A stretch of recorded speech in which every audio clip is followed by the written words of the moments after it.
Hello, howdy, hey y'all, we're back at it, and this video is probably going to be one of the longer ones. I'm going to try not to forget anything. This one is on rheumatic heart disease.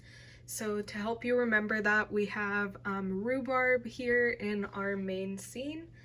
So we're going to start off with, let's see, this scene here at the side, and here we see so one of the pieces of rhubarb is pulled out because it was deformed and rotting. So this is to help you remember that when you hear the term deforming fibrotic mitral stenosis, that refers to a pathology caused by rheumatic fever. So that explains this part of it. When we do have a rotting vegetable, we don't want to leave it unnoticed, so we want to go ahead and send an alarm and acquire help. That's to help you remember that this is the only cause of mitral valve stenosis that is acquired. Next we have this toucan here as having a bit of trouble with spelling, so this could still be the wrong spelling, but I think it's correct. If y'all didn't know, it's a toucan, and this is to help you remember that it is a cytokine mediated inflammatory response. I also drew a fire in case that helps you remember. This one's a bit of a stretch, but I hope that was pretty good. So let's see here. We also see that these rhubarb things grow under the ground. I don't know if that's actually correct, but we're gonna go with it for this drawing. So when you step, it's gonna be above ground. So we see someone stepping here, and we also see these shoelaces on, this is supposed to be a shoe. So this is to help you remember streptolysin O goes with the step, and these laces look like DNA, so that's to help you remember that DNase and streptolysin O are the two things that are elevated in this pathology.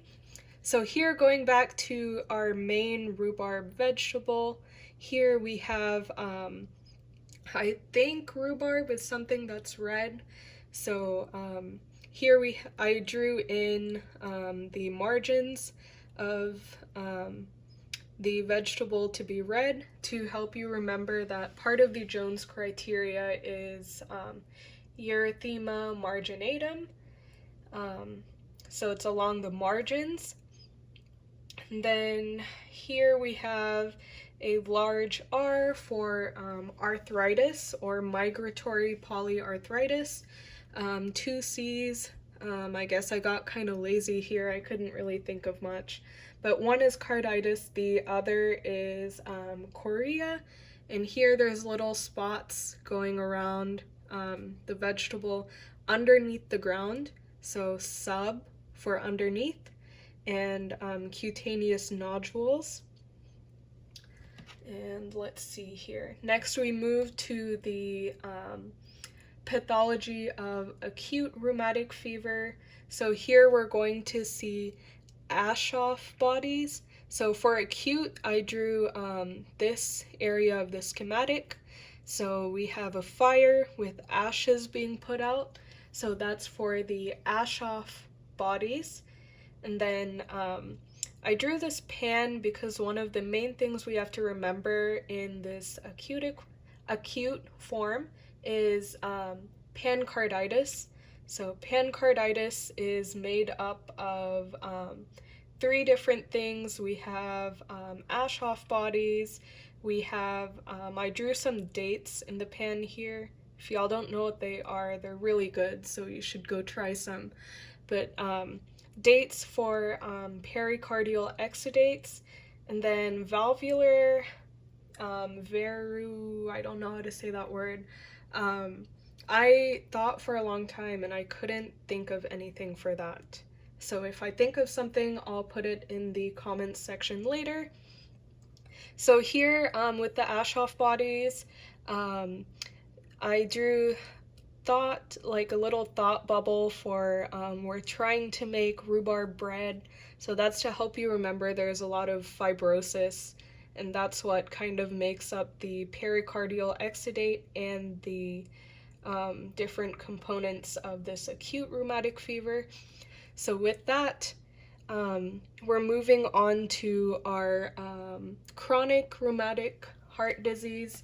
So with this one, we're going to see that we're actually getting scars happening, and you're going to see that classic fish mouth appearance. So here I drew another mural to help you remember that we can have a mural thrombus form, and there's these two cords holding up the mural, and these are fusing cords.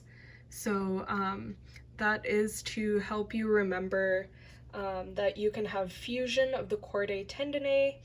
And finally, these gills are to help you remember you can have atrial fibrillation. And I think that is everything. Thank you for watching.